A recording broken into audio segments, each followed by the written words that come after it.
Voilà. Donc, nous allons voir la première partie de ce message intitulé « La stratégie du Saint-Esprit ». Donc, c'est un peu le modus operandi, la manière de faire, la manière d'agir du Saint-Esprit. Comment le Saint-Esprit fonctionne. Et nous allons voir cela donc ce matin. Acte 13, nous allons lire à partir du premier verset. Acte 13, il y avait dans l'église d'Antioche, donc dans l'assemblée d'Antioche, des prophètes et des docteurs, des enseignants, voyez, pas des médecins, mais des docteurs, donc, dans la parole de Dieu. Alors, on a les noms, Barnabas, Siméon, appelé Niger, Lucius de Cyrène, Manahen, qui avait été élevé avec Hérode le tétrarque. Imaginez, l'évangile avait touché même cet homme qui était en lieu très élevé, qui avait été élevé avec Hérode le tétrarque. Et Saul, et pendant qu'ils servaient le Seigneur dans leur ministère et qu'ils jeûnaient, le Saint-Esprit dit, « Mettez-moi à part Barnabas et Saul pour l'œuvre à laquelle je les ai appelés. » Alors, après avoir jeûné et prié, ils leur imposèrent les mains et les laissèrent partir. Barnabas et Saul, envoyés par le comité missionnaire, non, par le Saint-Esprit, amen, envoyés par le Saint-Esprit, descendirent à Séleucie et de là, ils s'embarquèrent pour l'île de Chypre. Amen. Seigneur, nous voulons te bénir et te glorifier pour ta parole puissante, pour le Saint-Esprit qui a déjà commencé cette œuvre dans nos cœurs par la conviction de péché, de justice et de jugement, et qui ensuite, durant notre vie chrétienne, nous dirige, nous conduit, nous empêche, nous pousse. Nous te bénissons pour l'Esprit de gloire. Continue, Seigneur, à œuvrer dans chacun de nos cœurs, dans l'assemblée, par la puissance du Saint-Esprit. Nous te demandons, Seigneur Jésus, cette véritable spiritualité dans le nom de ton Fils, Jésus-Christ. Amen. Et tout le peuple dit Amen. Gloire à Dieu. On peut s'asseoir, frères et sœurs. Alléluia. Gloire à Dieu. Nous avons sur la table, durant cette journée, un enseignement concernant la stratégie du Saint-Esprit. Amen. Le Saint-Esprit est Dieu. Amen. Il y a Dieu le Père, il y a Dieu le Fils, il y a Dieu le Saint-Esprit. Amen. Le Père n'est pas le Fils n'est pas le Saint-Esprit n'est pas le Fils ni le Père. Amen. Et Jésus n'est pas donc ni le Père ni le Saint-Esprit. Gloire à Dieu. Chaque personne est différente et cependant, il y a un seul Dieu. Ne me demandez jamais d'expliquer cela, mais c'est une réalité biblique. Nous croyons à la Trinité, la stratégie du Saint-Esprit. C'est lui, le Saint-Esprit, qui conduit l'Église, qui a formé l'Église, qui a fait naître l'Église, qui nous a conduits au calvaire pour nous montrer notre état de pécheur, pour nous convaincre que nous étions pécheurs et que nous avions besoin du Sauveur qui était cloué sur une croix. Nous te bénissons, Seigneur, pour cela. Et aujourd'hui, nous allons voir quelle est la stratégie du Saint-Esprit, sa façon de faire, son modus operandi actuellement au 21e siècle. On peut, vous savez, lorsqu'on est enfant, par exemple, à la maison, dans notre chambre, avoir un livre sur le basketball. On peut lire sur le basketball, donc lire les explications, comment bien jouer la défense, le lancer, voyez, comment faire les passes, comment faire un panier, voyez, comment tromper l'équipe adverse qui est en face de nous. On peut lire cela, donc dans notre chambre, tranquille, tout cela. Même cependant, si on connaît bien les choses fondamentales, elles ne feront jamais de nous un champion. Elles ne feront jamais de nous un champion. Fais-moi connaître tes voies, Seigneur, demandait David. Moïse a connu les voies de Dieu et le peuple qu'il conduisait n'a connu que les œuvres de Dieu. Mais les voies de Dieu étaient révélées à Moïse. Lorsqu'on est un peu plus âgé, lorsqu'on a grandi et qu'on commence à jouer sur les équipes de basketball, par exemple, qu'on rentre, comme on peut dire, dans la game, fois après fois, dans l'équipe, voyez, eh bien, c'est différent. C'est différent que de lire le livre sur le basket dans notre chambre tranquille. Certains joueurs connaissent très bien toutes les choses de base, mais sur le terrain, ils sont encore stiffs, ils sont encore mécaniques, voyez, et ne semblent pas savoir encore comment couler avec le flot, dans un flot régulier de passes, tout ça, pour mettre le panier, voyez. On apprend cela non pas dans les livres, mais sur le terrain. Voilà pourquoi certains jeunes qui jouent au basketball n'arriveront jamais à la cheville de Michael Jordan. Parce qu'ils ne savent pas couler. Ils savent comment, ils connaissent les règles, tout ça. Mais sur le terrain, ils ne savent pas comment, évidemment, bien agir donc avec l'équipe. Dieu a toujours eu l'intention que son œuvre se réalise dans un flot spirituel similaire, avec, je dirais, un flot doux, un flot régulier, un flot constant, voyez.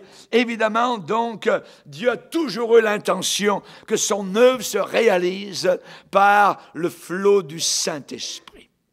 Que ce soit dans la réparation d'un bâtiment, que ce soit dans l'enseignement à l'école du dimanche, que ce soit chanté à la chorale, que ce soit un effort missionnaire, il faut agir dans le flot de l'Esprit, comprendre quelle est la mouvance du Saint-Esprit. Dieu a un nom pour cela. Dans la Bible, on appelle cela être conduit par le Saint-Esprit.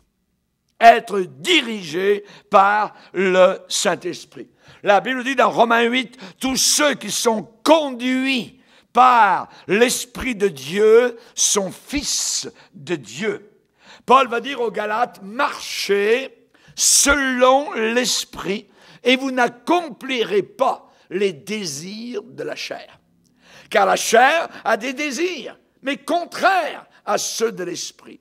Et l'Esprit a des désirs contraires à ceux de la chair. Voyez. Donc, il faut absolument être conduit par le Saint-Esprit. Paul va dire aux Galates, si vous êtes conduits, dirigés par le Saint-Esprit, vous n'êtes pas sous la loi. Vous n'êtes pas sous la condamnation de la loi. C'est vrai qu'il y a des principes doctrinaux important à savoir absolument, à connaître, à apprendre. Il y a d'importants faits bibliques à bien saisir, à clouer solidement dans nos vies, mais en même temps, je dirais que seul le Saint-Esprit peut les tisser, peut les coudre, tous ensemble, d'une manière, je dirais, quasiment sans couture, voyez, pour que nous puissions toucher les gens avec le message d'amour de Jésus-Christ. Dieu a tellement aimé le monde et il veut une Église remplie du Saint-Esprit et non pas de la loi qui condamne uniquement, mais de l'amour de Jésus-Christ qui va attirer ces gens à la croix du Calvaire pour qu'ils soient sauvés. Amen. Donc, on a besoin de quoi? Nous avons besoin d'une fusion, je dirais, de vérité divine avec une personnalité humaine. Une fusion qui provient du Saint-Esprit, une absorption dans nos cœurs de la vérité de Dieu dans une personnalité humaine. L'Esprit de Dieu fera en 6 mois ce que l'homme n'arrivera jamais à faire en 60 ans. C'est la raison pour laquelle il est important de connaître comment fonctionne le Saint-Esprit de Dieu. Vous ne perdez jamais votre temps quand vous priez, quand vous jeûnez. Et il y a ce doute qui vient toujours, où Satan ou les démons, qu'est-ce que tu fais là? Tu perds ton temps, tu es à genoux, tu fais rien. Voyez? Alors qu'en réalité, vous êtes en train de gagner du temps. Vous êtes en train, je dirais, de couler dans le flot du Saint-Esprit. Vous connaissez l'histoire d'Akab, ce méchant roi d'Israël. Lorsqu'il a été confronté avec Élie, Élie a été capable de faire descendre la pluie sur tout un pays, imaginez. Et lorsque la pluie est arrivée après 3 ans et 6 mois, Akab a pris son char et il est retourné chez lui à Jezréel. Et il est dit que Élie courut devant le char d'Akab et il arriva premier à Jezréel. Il arriva avant. Pourquoi? Parce qu'il était rempli du Saint-Esprit. Et aujourd'hui, nous avons nos chars, nous avons nos mécaniques, nous avons toutes sortes de choses à l'intérieur de l'Église qui nous retardent. Il faut avoir l'Esprit de Dieu qui nous fera courir devant les chars de ce monde et arriver premier. Tu seras la tête et non la queue, a dit le Seigneur, le jour où tu vas m'obéir. Alléluia. Gloire au Seigneur. Ceux-ci s'appuient sur leurs chars. Ceux-là s'appuient sur leurs chevaux. Nous, qu'est-ce que nous faisons? On n'a pas de chars et on n'a pas de chevaux. Nous invoquons le nom de l'Éternel, notre Dieu. Résultat, entre eux et nous, eux, ils plient et ils tombent. Nous tenons ferme et nous restons debout. Alléluia. Et j'aimerais ce matin vous parler de la puissance du Saint-Esprit. Dans une équipe, je dirais, soit de football, que ce soit de hockey sur glace ou basketball, il y a ceux qui jouent et il y a ceux qui regardent ceux qui jouent. Il y a ceux qui regardent jouer les autres. L'Esprit de Dieu vivant. Et je parle évidemment de l'équipe dans laquelle nous sommes. L'Esprit du Dieu vivant peut nous donner une certaine direction, et je dirais même une direction certaine, dans des moments critiques, des moments dangereux. L'Esprit de Dieu, l'Esprit du Dieu vivant, peut nous indiquer quoi dire et quoi ne pas dire. Jésus a dit, l'Esprit de votre Père, c'est lui qui parlera en vous. L'Esprit de votre Père parlera en vous. L'Esprit de Dieu est capable de nous montrer comment réagir face aux assauts de l'ennemi, face aux attaques, face aux pièges, aux desseins de Satan. C'est Paul l'apôtre qui a dit, nous n'ignorons pas les desseins du diable. Quels sont les desseins du diable? Vous détruire et me détruire. C'est ce qu'il cherche à faire. Vous voyez, ça c'est Satan. Mais cette parole nous dit, et l'Esprit de Dieu nous dit, toute arme forgée contre toi sera sans effet.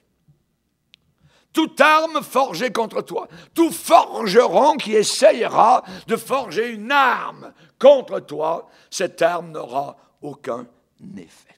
Amen. Et c'est le Saint-Esprit qui agit comme cela. Le Saint-Esprit est capable de nous donner la pensée de Jésus-Christ.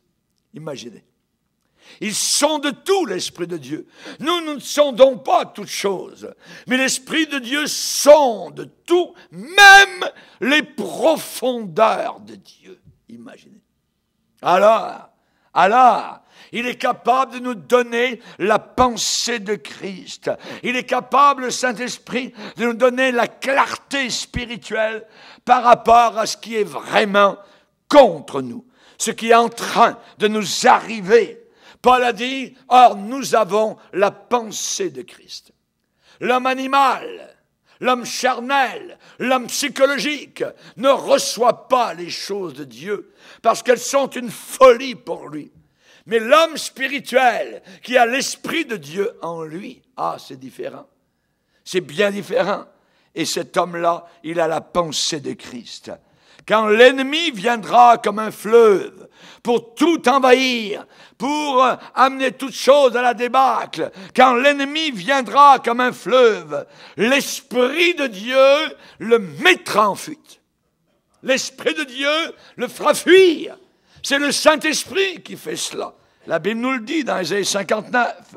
Donc l'Esprit de Dieu, c'est lui qui nous accorde sagesse, discernement. Ce qu'aucune école n'est capable d'enseigner. Voilà des choses essentielles, absolues, primordiales, si nous voulons être capables d'être les dispensateurs de la parole de Dieu dans le monde dans lequel nous sommes. Amen. Nous sommes dispensateurs du conseil de Dieu. Nous sommes dispensateurs, gérants, je dirais, ministres d'une nouvelle alliance. Et non pas de la lettre, mais de l'esprit, du Saint-Esprit. Parce que la lettre tue, mais l'esprit donne la vie. La lettre tue. Cette semaine, dans le bureau, j'étais avec un tueur comme cela. Il m'a amené un document qui était large, à peu près de 1,5 mètre de large, roulé, tout ça, et il m'a sorti des versets de la Bible sur tous les commandements. Vous voyez, c'était un couteau. Et il avait évidemment des relations avec les adventistes du 7e jour, avec la loi, il faut obéir, le sabbat, il faut absolument ceci et cela, et ainsi de suite. J'ai dit, non monsieur, on va arrêter là, ça ne sert à rien de discuter, vous pouvez vous en aller. Parce que c'est lui qui venait m'enseigner, voyez, et il ne voulait rien apprendre. La loi tue. La loi tue. La loi, elle est bonne, mais la loi n'apporte pas la vie. Ce qui apporte la vie, c'est l'Esprit de Dieu, c'est la croix, c'est le calvaire, c'est le sang de Jésus. C'est pas le Sinaï, c'est le Golgotha qui nous a sauvés. Le Sinaï nous a condamnés, mais Golgotha nous a libérés. Alléluia! Merci Seigneur. Merci mon Sauveur. Alléluia. Car nous sommes équipés par Dieu. Alors on peut descendre dans l'arène, on peut descendre sur la piste. Amen, on peut compétitionner, on peut agir, on peut courir avec succès dans le grand combat spirituel, dans l'œuvre de l'Évangile. Exactement comme dans une compétition. Il y a certaines personnes qui sont sur les gradins, qui regardent. Ils regardent. Ils regardent seulement, donc, ils regardent quoi et qui? Eh bien, ceux qui sont là-bas, en bas, lessivés, qui se font battre. Mais ceux qui sont assis, qui regardent, ne connaissent jamais eux-mêmes le défi qui se passe en bas, dans le stade, sur le terrain de compétition. Parfois même, ils sont tellement loin qu'ils sont obligés d'avoir des jumelles pour regarder ce qui se passe là-bas en bas. Il y a des gens comme cela dans l'Église, qui sont très loin de la bataille, qui n'ont jamais de combat, parce qu'ils ne se battent jamais, parce qu'ils ne résistent jamais à l'ennemi. Et nous avons besoin, évidemment, de ces gens-là. Il y a des millions de personnes qui vont à l'église toutes les semaines, qui s'assoient dans des bancs ou dans des chaises, mais qui ne sacrifient rien, qui ne courent vers aucun but de service. Ils n'entrent jamais vraiment dans le jeu, dans la bataille, dans le combat, dans la lutte. Voyez, à la fin de sa vie, Paul pouvait dire « j'ai combattu ». Il résumait sa vie, toute sa vie, j'ai combattu le bon combat. J'ai achevé la course. J'ai été dans le stade. J'ai couru. Amen. J'ai été visible aux anges, aux démons, ainsi de suite. Et à mon Dieu. Et maintenant, je suis arrivé. Maintenant, le jour de mon départ est là. Alléluia. J'ai combattu le bon combat. J'ai compétitionné. J'ai résisté. Amen. Je vais entrer dans le ciel avec une tête en moins, mais mon âme totale, complète, remplie du Saint-Esprit dans la présence de Dieu. Alléluia. Que Dieu soit béni. J'ai combattu le bon combat. J'ai achevé la compétition. J'ai achevé la course. J'ai gardé la foi. Alléluia. Gloire au Seigneur. Merci Seigneur. On a des millions de personnes qui vont dans des églises chrétiennes et ne courent jamais vers aucun but de service. Ils n'agonisent jamais dans la prière.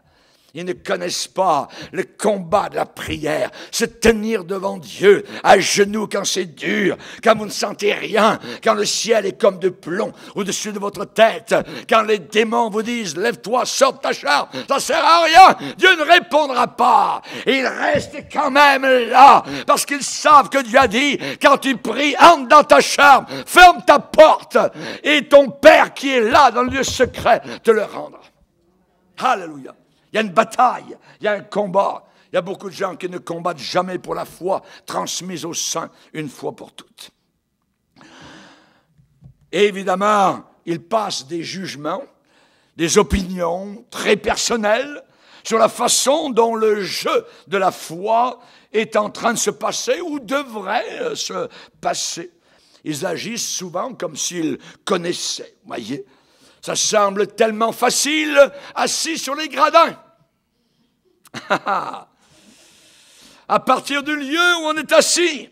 Mais en réalité, ces gens-là n'ont jamais vraiment essayé beaucoup de choses pour le Seigneur. Mais le véritable chrétien a un esprit différent. Le véritable chrétien, il est prêt à risquer corps et âme dans la lutte contre le péché. Lui, il sait qu'il y aura des moments difficiles et toutes sortes de pressions. Parce que son Seigneur le lui a dit, vous aurez des épreuves dans le monde, mais prenez courage, j'ai vaincu le monde. Alléluia.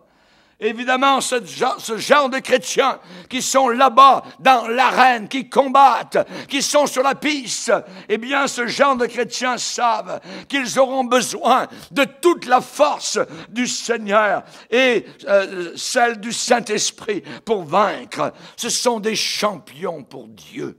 Ce sont des héros. Ils osent se lancer, se plonger dans l'opposition, se plonger dans la bataille, dans l'adversité. Est-ce que les promesses de Dieu dans l'Apocalypse, eh bien, elles sont là à un certain genre de personnes, à celui qui vaincra.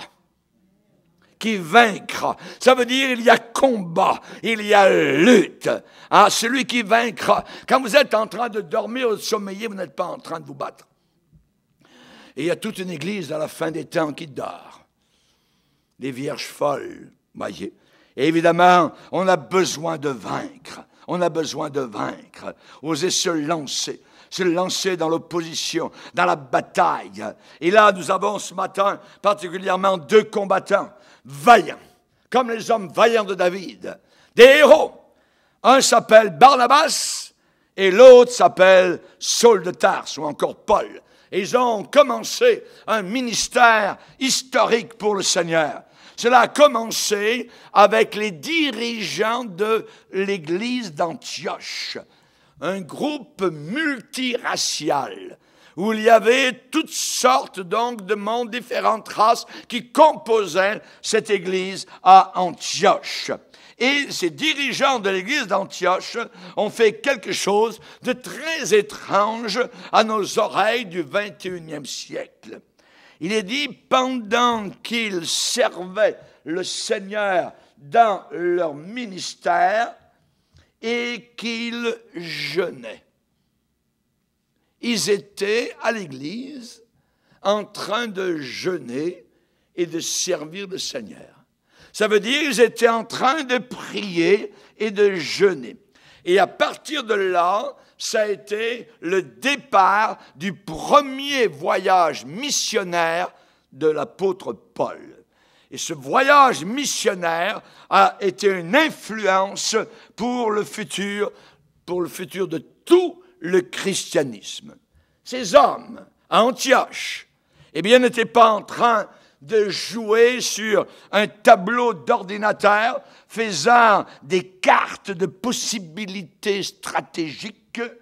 Ils n'étaient pas en train de projeter des pourcentages missionnaires, des schémas. Ils n'étaient pas en train de faire, même sur des tableaux blancs ou noirs, toutes sortes de planifications ou sur un canevas. Ils n'étaient pas assis autour d'une table de comité missionnaire. Non! Ils n'étaient pas avec de grandes feuilles de programmation. Au lieu de cela, Ils étaient dans un temps d'adoration, de louange, de prière, et tout cela a été intensifié par une période de jeûne. Quelqu'un un jour a dit, beaucoup de personnes se planifient eux-mêmes pour la médiocrité. Alors que fois après fois, ils s'excluent eux-mêmes de la grandeur. Les frères d'Antioche ont mis de côté des choses légitimes, la nourriture, afin d'élever, d'intensifier, de rehausser leur conscientisation dans le domaine spirituel. Et il semble que le Saint-Esprit est heureux de cela. Et durant ces périodes, il semble que le Saint-Esprit vient et s'approche, qu'il est attiré dans de tels moments. J'aimerais vous dire, lorsque nous nous attendons à lui, de cette manière-là, il nous parle. Dieu parle. Parle, Seigneur, parce que ton serviteur écoute. Pour entendre la voix de Dieu, il faut écouter. Écouter Dieu. Souvent, le Seigneur va dire, « Oh, si mon peuple m'écoutait! » Avez-vous écouté Dieu cette semaine? Qu'est-ce qu'il vous a dit? Quand nous nous attendons à Dieu, le Saint-Esprit, il nous dit ce que nous avons besoin d'entendre. Et il nous conduit, il nous dirige dans toute la vérité. Et il nous dirige. Je me rappelle lorsque, dans les années 80, après un temps de service ici au Canada, comme j'étais originaire de la France, avec mon épouse, nous avons voulu exercer un peu notre ministère en France. Mais personne ne nous connaissait en France. Donc, on est allé visiter le papy et la mamie. Évidemment, c'est une visite, je dirais, de famille. Mais on a simplement dit à mon père et à ma mère, durant notre visite ici à la maison, nous ne mangerons pas. Moi et André. Nous allons jeûner pendant 10 jours. Mon père a dit, c'est quoi cette affaire-là? Et moi et mon épouse, étant invités, donc reçus chez mes parents, nous avons jeûné pendant 10 jours. Parce qu'on s'est dit, Seigneur, personne ne nous connaît ici. Et nous voulons prêcher l'Évangile en France. On a prié le Seigneur. Savez-vous ce qui est arrivé? Le 10e jour, le téléphone a sonné. Et un pasteur du sud de la France, de Nîmes, a dit, vous êtes ici en France, est-ce que vous pourriez venir prêcher dans mon église pour telle date? Vous êtes connu nulle part, mais il y a quelqu'un qui l'a entendu, tout ça, je ne sais pas par quelle manière, mais ça a commencé. Et ce qui devait durer 1 mois ou 2 a duré 1 an et plus. Pendant 1 an, moi et mon épouse et nos enfants qui étaient petits, on a circulé au travers de toute la France pour prêcher la parole de Dieu dans toutes sortes d'églises. Dieu avait ouvert le Saint-Esprit. On n'est pas allé voir un comité missionnaire pour nous dire tout ça, on propose tout ça, voilà notre curriculum, etc. Non. Le Seigneur, cherchez Dieu. Quand vous demandez à Dieu, Dieu répond. Il est là. Ou bien il est un Bouddha dans le ciel, ou bien il est un Allah sur la lune quelque part, qui est en vacances, ou bien il est présent, il est le Tout-Puissant, il a un fils appelé Jésus-Christ, et il entend nos prières. Invoque-moi du sein de la détresse, je te répondrai, et tu vas me glorifier. Alléluia, alléluia, que Dieu soit béni. Osez se lancer dans la bataille. J'aimerais vous dire que les frères d'Antioche s'ils avaient été uniquement occupés à travailler, à discuter, à parler, à faire, à courir ici et là, comme nous le faisons parfois souvent, alors nous perdons nos occasions d'écouter Dieu, d'entendre Dieu. Souvent, nous n'avons pas nos oreilles syntonisées à sa voix. Alors, évidemment, on est occupé à répondre au téléphone, j'ai rien contre le téléphone, à envoyer des emails, j'ai rien contre les emails, j'ai rien contre les courriels, ainsi de suite, voyez. Mais nous perdons nos occasions d'écouter Dieu.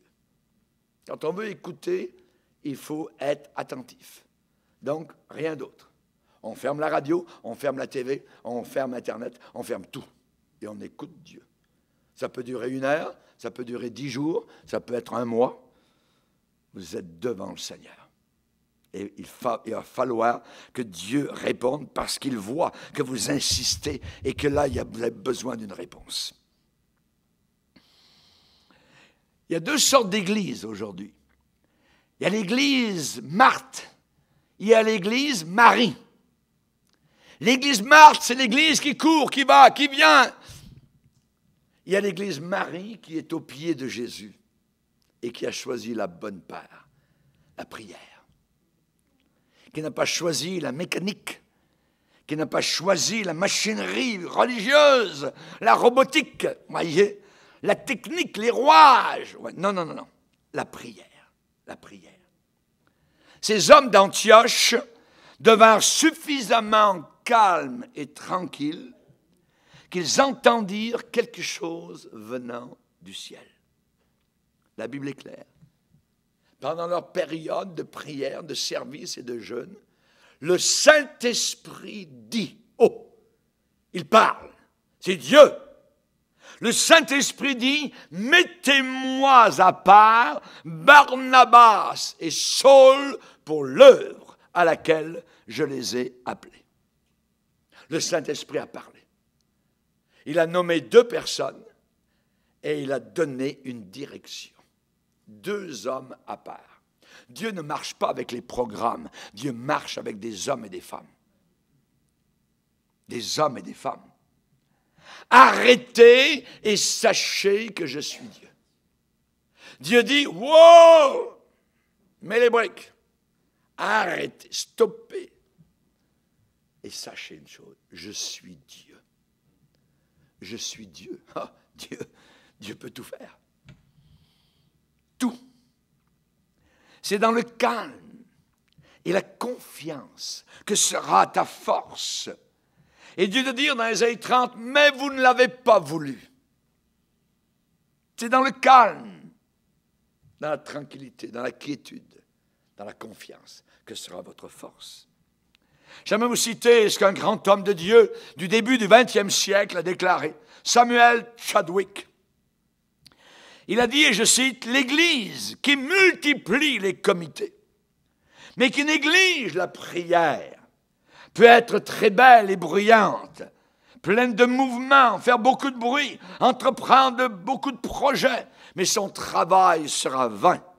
Elle dépensera sa force pour rien. » Il a dit, il est possible d'exceller en mécanique, en robotique, en technique, mais ce sera un échec total dans les dynamiques, dans le véritable dynamisme. Il a dit, il est possible d'avoir une abondance de machinerie, mais ce qui est recherché, c'est la puissance. La parole de Dieu dit, le royaume de Dieu ne consiste pas en parole, mais en puissance. C'est la puissance qui est importante. Une âme sauvée, un corps guéri, un foyer délivré des puissances diaboliques qui voulaient le dissocier, le déchirer. L'église d'Éphèse, à une certaine époque, avait beaucoup d'activisme, mais elle était en train d'abandonner son premier amour. Elle avait tourné les talons à Jésus-Christ. Elle continue à fonctionner. Et Dieu lui demande de se repentir. Si tu ne te repens pas, je vais enlever le chandelier. Et dans une église, le chandelier, c'est la chose la plus importante. C'est la lumière, c'est la chaleur, c'est la présence de Dieu, c'est le Saint-Esprit. Et une église peut fonctionner même sans Dieu. Même sans Dieu. Une église peut très bien marcher. Mais aux yeux de Dieu, elle marche très mal. Mais aux yeux du monde, ah oui, ça fonctionne. Il y a beaucoup d'activités, beaucoup de programmes, tout ça. Le roi, les machines, ça fait du bruit, tout ça. Et au bout, pouf, c'est la montagne qui a accouché d'une souris.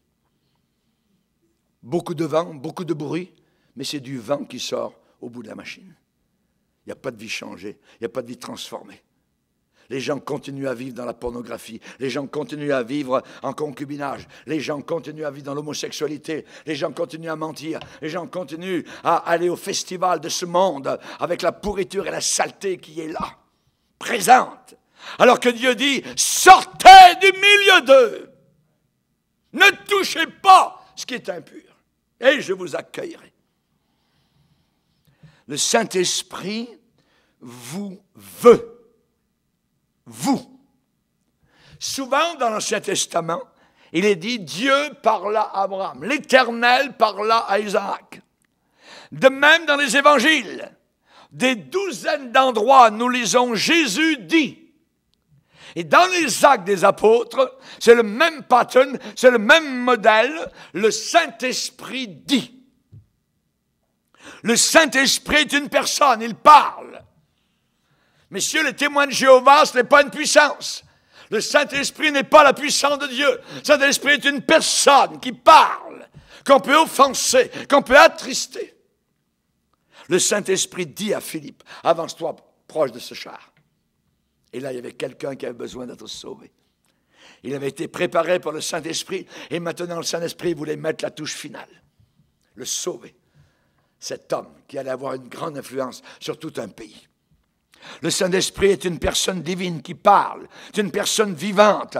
Il donne la direction de Dieu sur quoi faire, sur comment le faire pour faire avancer l'Église. Par exemple, Paul avait des bons désirs, mais soudain il est écrit « empêché par le Saint-Esprit ». Le Saint-Esprit peut empêcher quelque chose qui semble bon, mais il dit « non, non, non, non, non, non, non. C'est pas ici que je veux. C'est pas le moment, c'est là-bas et c'est plus tard, et ainsi de suite. Donc, il faut suivre les directions du Saint-Esprit, la troisième personne de la Trinité. Nous tous qui disons vouloir bâtir le royaume de Dieu, nous devons arrêter et sachez. Nous devons admettre notre besoin de direction du Seigneur.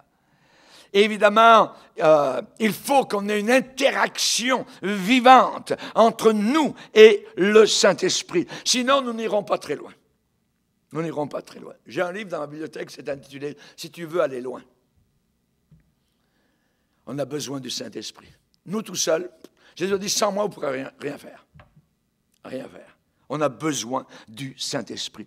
C'est lui qui doit nous montrer comment accomplir la grande mission de l'Église avec l'efficacité, soit dans l'évangélisation, soit dans l'instruction, la formation des disciples. Aller par le monde entier, prêcher la bonne nouvelle. C'est la mission que nous avons. Comment le Saint-Esprit s'exprima lui-même ce jour-là lors de l'envoi de la première mission à Antioche. Donc, il est très possible que ça a été un don du Saint-Esprit, donc selon 1 Corinthiens, chapitre 12. La directive du Saint-Esprit arriva au travers d'instruments humains. D'instruments humains. Mettez-moi à part. C'est ce que le Saint-Esprit a dit. Mettez-moi à part. Il n'a pas dit mettez à part. Non. Chaque mot de la Bible est inspiré. Mettez-moi. Ce moi, c'est qui? C'est le Saint-Esprit. Mettez-moi à part. Mettez à part pour moi Barnabas et Saul, l'apôtre Paul. Le Saint-Esprit demandait, avait besoin de ces deux hommes pour une mission spéciale. Imaginez, pensez, réfléchissez un peu.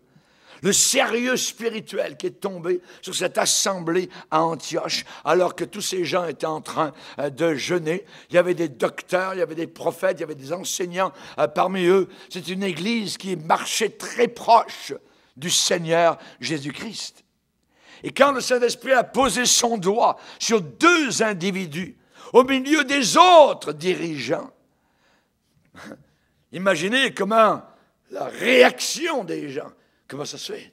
Ah, lui et lui. Oui. Mettez-moi à part. C'est ce que le Saint-Esprit a demandé. Savez-vous que nous ne sommes pas sauvés par nos œuvres? Nous sommes sauvés par l'œuvre de la croix. Mais la Bible dit, nous sommes sauvés non pas par nos œuvres, mais pour de bonnes œuvres que Dieu a préparées d'avance. Il y a des choses qui ont été préparées par le Seigneur, notre marche chrétienne, à l'avance. À nous, évidemment, de savoir, de connaître et d'avoir l'instruction, la direction, donc, du Saint-Esprit. Alléluia. Le Saint-Esprit, il a ses propres plans, pas les nôtres pour l'Église. Le Saint-Esprit, il a sa propre stratégie. Sa stratégie, voyez, son modus operandi. Pourquoi mettez-moi à part Saul et Barnabas? Pour l'œuvre à laquelle je les ai appelés. Pour l'œuvre, pour le travail spirituel auquel je les ai appelés. Qui peut mieux conduire les affaires de l'Église chrétienne que le Saint-Esprit? Le Saint-Esprit. C'est le Saint-Esprit qui appelle. Dieu ne se repent pas, Dieu ne regrette jamais ses dons qu'il a accordés et ses appels. Ses appels. Si le Saint-Esprit pouvait conduire directement les affaires de l'Église à l'époque, donc des Actes des Apôtres, en donnant des instructions très spécifiques, alors quel verset dans la Bible trouve-t-on qui nous dirait qu'aujourd'hui il ne le fait plus? Il n'y en a aucun. Il n'y en a aucun. Pourquoi? Parce qu'il veut le faire encore. Il veut encore, le Saint-Esprit, conduire les affaires de l'Église. Qu'est-ce qui a changé avec nous ou avec le monde pour ne plus avoir besoin des directives précises du Saint-Esprit? C'est lui, le Saint-Esprit, qui va dire qui, quoi, quand, où et comment. C'est lui qui connaît tout cela. Il a vu un jeune homme qui habitait à Ur, en Chaldée, qui était un païen, et le Dieu de gloire lui est apparu. Il s'appelait Abraham. Quitte ton pays. Quitte ton pays. Ce jeune homme avait 75 ans. Il était appelé à ce moment-là. Il est devenu le père de la foi. Paul a été appelé sur le chemin de Damas. Je vais lui montrer ce qu'il devra souffrir pour mon nom. Tu vas aller parler devant des rois. Tu parleras, tu souffriras à cause de mon nom. Il a été appelé, il savait. J'ai été appelé par le Seigneur quand le pasteur Larson, un Américain missionnaire aux îles Fidji, est venu dans notre petite église en Nouvelle-Calédonie à Nouméa prêcher au mois d'octobre 1968 un message sur les 4 communs. Ces 4 communs sont dans la parole de Dieu dans Romains chapitre 10. Comment donc invoqueront-ils celui en qui ils n'ont pas cru? Et comment croiront-ils en celui dont ils n'ont pas entendu parler? Et comment entendront-ils parler s'il n'y a personne qui prêche? Et comment y aura-t-il des prédicateurs s'ils ne sont pas envoyés? Cette journée-là, j'étais assis dans l'église et le Seigneur m'a appelé. Ne me demandez pas comment j'ai compris, mais à partir de là, je me suis préparé pour être ce que Dieu voulait que je sois. Je bénis le Seigneur. Vous savez, les organisations missionnaires ou les réunions de comités d'église qui n'incluent pas Dieu pour leur direction, qui n'ont pas de temps de prière, eh bien, sont une disgrâce, sont un gâchis, sont un fléau par rapport à l'œuvre de Dieu. Sommes-nous plus sages que le Saint-Esprit? Sommes-nous plus avisés, plus intelligents que Dieu? Pensez à toutes les décisions d'église, soit dans le personnel, soit dans les finances, ou ailleurs, qui n'ont même pas 10 minutes de prière sérieuse pour savoir ce que le Saint-Esprit aurait à dire. Vous savez, les doctrines de la Bible, oui, il faut les connaître, il faut rester attaché. Elles sont précieuses, elles sont vitales pour nous. Mais ces doctrines bibliques ne peuvent jamais remplacer cette sorte de direction journalière qui nous vient du Saint-Esprit. Jamais. Les dirigeants d'Antioche auraient pu connaître, lire et relire tout l'Ancien Testament complètement inspiré de Dieu, et cependant ne jamais avoir su ni connu que le Saint-Esprit voulait envoyer 2 hommes, Paul et Barnabas, commencer une œuvre missionnaire à partir de l'île de Chypre.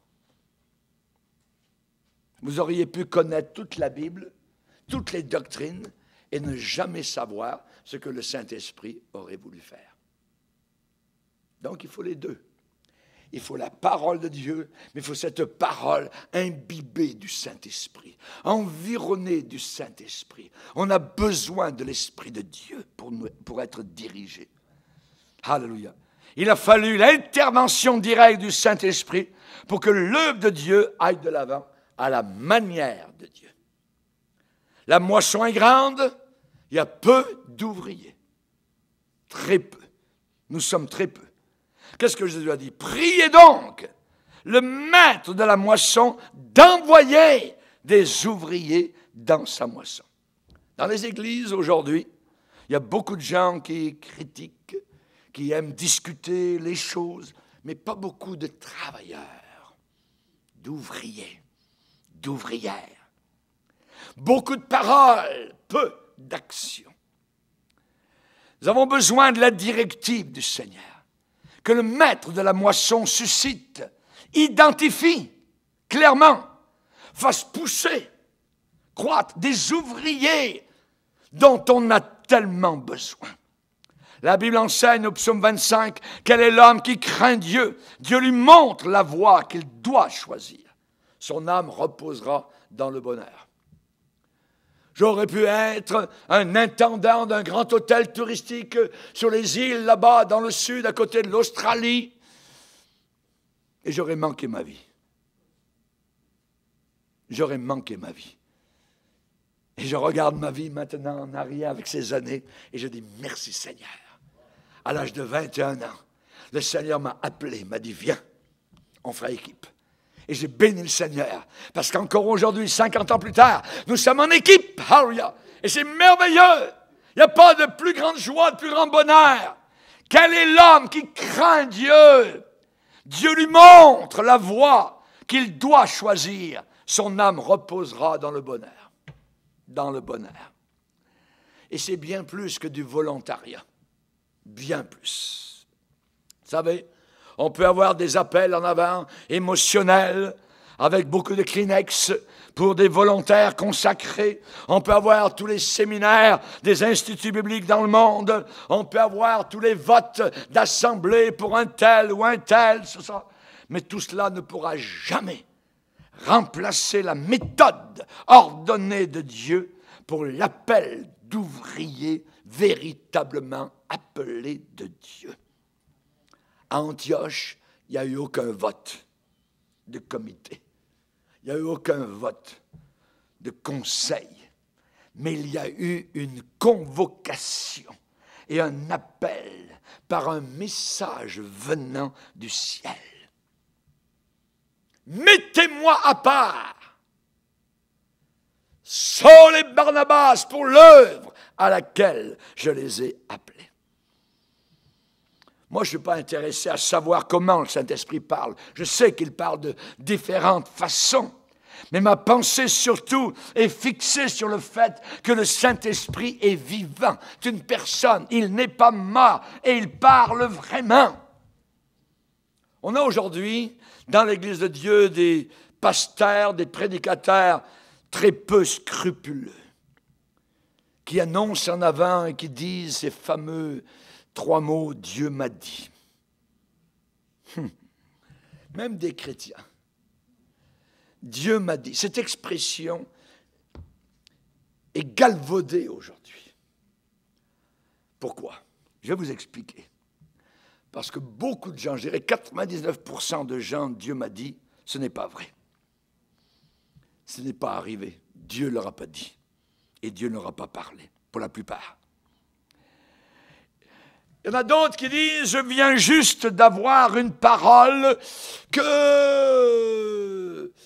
Et soudain, aux yeux des gens, la personne, Dieu vient de parler de ça. Donc, il vient de lui dire quelque chose. Donc, on écoute attentivement.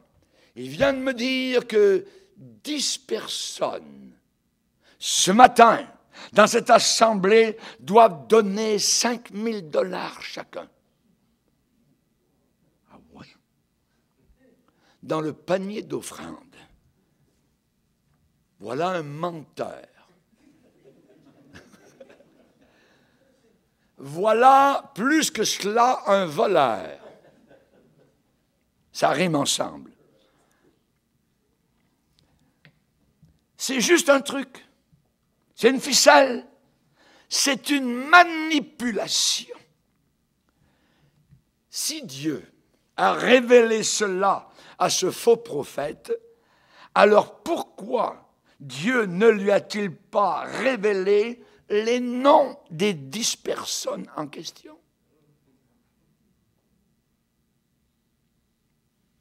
Une telle conduite est une abomination. Jérémie 23, Dieu a des paroles très dures contre ces charlatans, ces coins-coins, ces canards, ces cocos, voyez, qui vont en enfer.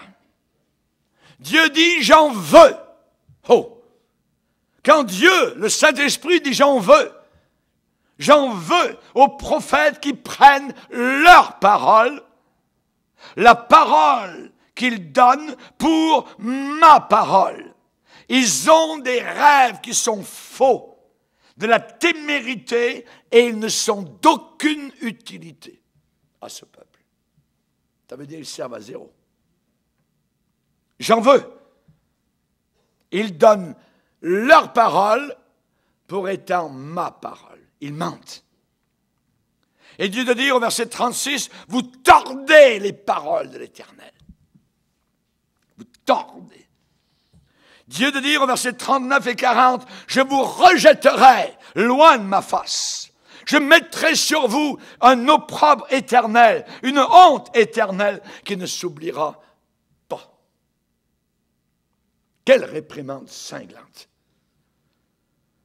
Et on a été averti dans le Nouveau Testament qu'à la fin des temps, des faux prophètes viendraient avec des paroles trompeuses.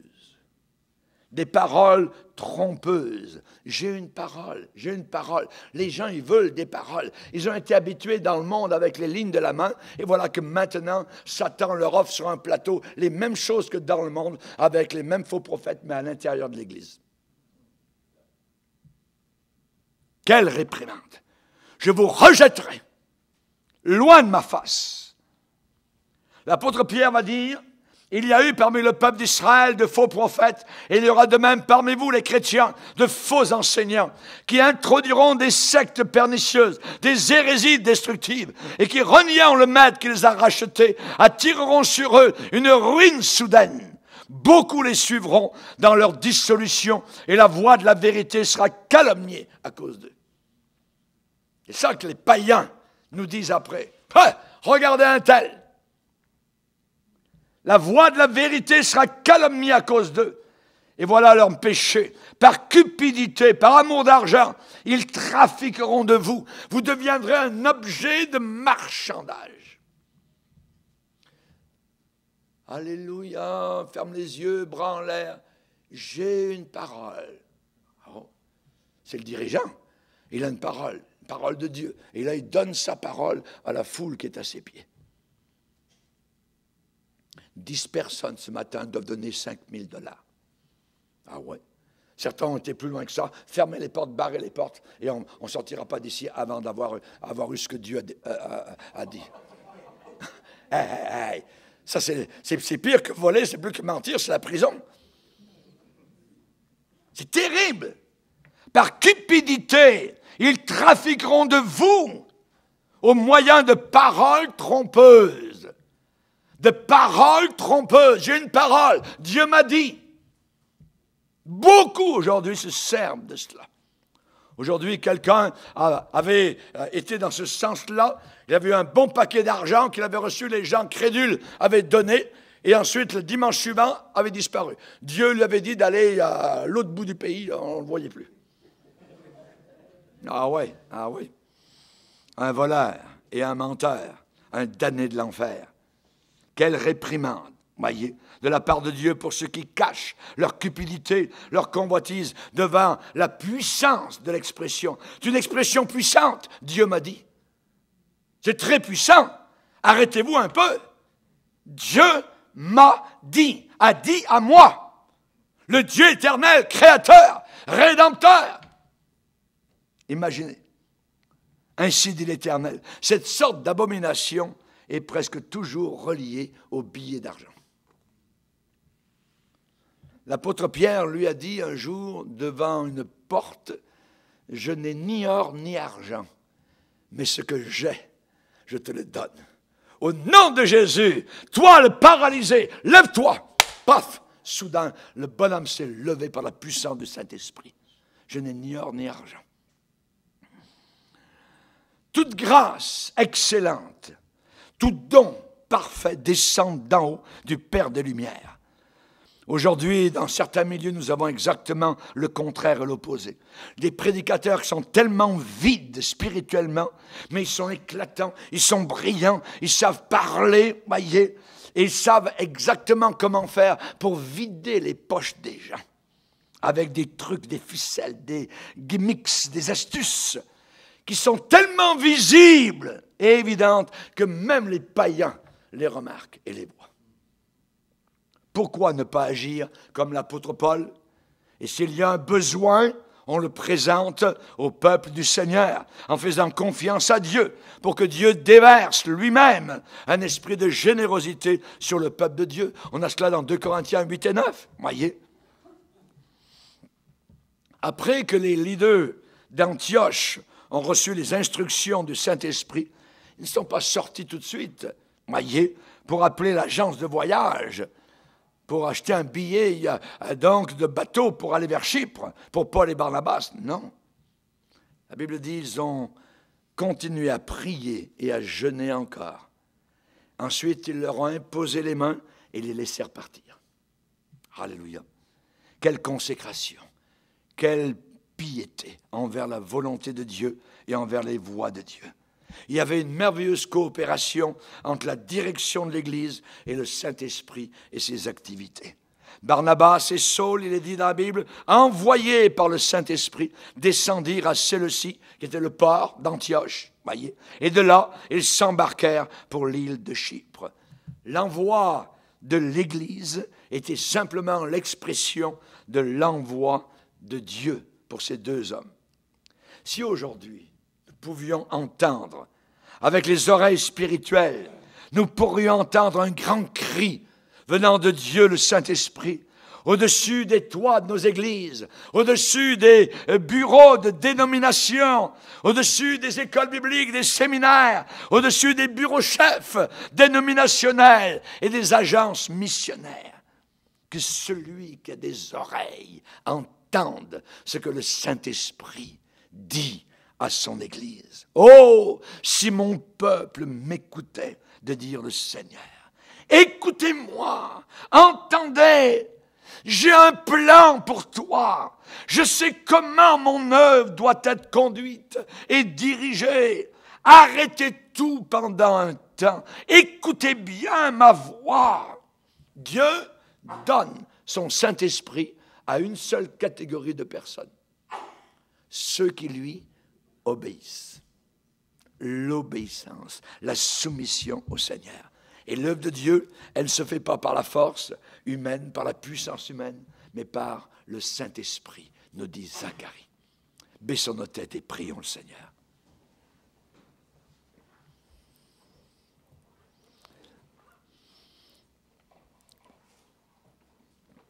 Seigneur, nous sommes devant toi. Aide-nous, Seigneur, à nous arrêter, à faire silence en ta présence majestueuse et glorieuse. Tu es le Dieu qui a un plan pour chacune de nos vies.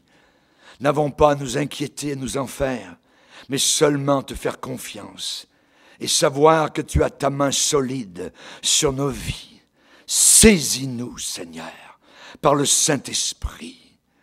Aide-nous, Seigneur, à comprendre que tes projets ne sont pas des projets de malheur, mais des projets, Seigneur, merveilleux, selon l'Esprit de Dieu, toujours afin que Christ soit élevé, toujours pour que des disciples soient édifiés, toujours pour que des âmes nouvelles soient sauvées de l'enfer et des flammes éternelles.